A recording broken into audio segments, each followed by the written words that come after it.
দর্শক, ধানমন্ডি ৩২-এ এই মুহূর্তে আছেন আমাদের বিশেষ প্রতিনিধি সৈয়দ আব্দুল মুহিত। সরাসরি কথা বলছি তার সঙ্গে। মুহিত, আপনি তো ধানমন্ডি ৩২-এ আছেন, তো ওখানকার এই মুহূর্তের অবস্থা যদি আমাদের জানান। সময় আপনি জানেন যে বঙ্গবন্ধু বাড়ি অর্থাৎ ৩২ নম্বরের যে বাড়িটি সেটি ভাঙার যে কাজ, বুলডোজার দিয়ে ভাঙার কাজ, সেটি দিনের হিসাবে সেটি আজকে তৃতীয় দিনে গড়িয়েছে। আর যদি সময় হিসাব করা যায় সেটি ৪০ ঘন্টা অতিবাহিত হচ্ছে।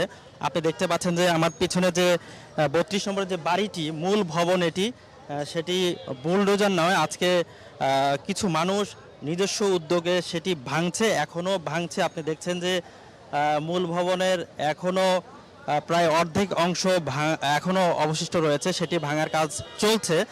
নিজ উদ্যোগে ভাঙছে অনেকে।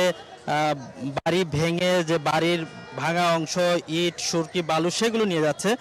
আর আমার পাশে যদি একটু দেখাই, আমার পাশে আরেকটি ভবন রয়েছে যেটি বঙ্গবন্ধু বাড়ি অর্থাৎ ৩২ নম্বরের বাড়ির আরেকটি ভবন এটি। এর আর মূল ভবন বাড়িটি, এই মূল ভবন বাড়িটির পেছনে আরেকটি ভবন রয়েছে, অর্থাৎ ৩২ নম্বরে তিনটি ভবন রয়েছে। সেই তিনটি ভবনের মূল ভবনটির অর্ধেক অংশ ভেঙে ফেলা সম্ভব হয়েছে, বাকি একটি কিছুটা অংশ এবং পিছনের যে অর্থাৎ ৩ নম্বর বিল্ডিংটি, সেই বিল্ডিংটির এখনও অধিকাংশ অর্থাৎ বেশ বড় আকারে ভালো অবস্থায় আছে।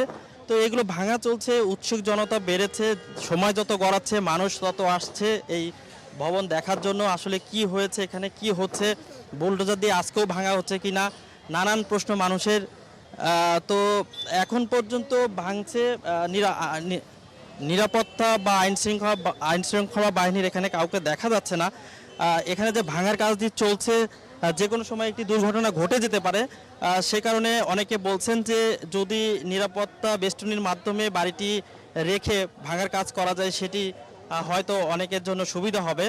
আপনি জানেন যে গত বুধবার ছাত্র জনতা এই ৩২ নম্বর বাড়িটি ভাঙার কাজ শুরু করে, সেটি এখন পর্যন্ত অব্যাহত আছে। সময় এই হচ্ছে ৩২ নম্বরের বাড়ির সর্বশেষ অবস্থা। মুহিত, আপনাকে অসংখ্য ধন্যবাদ।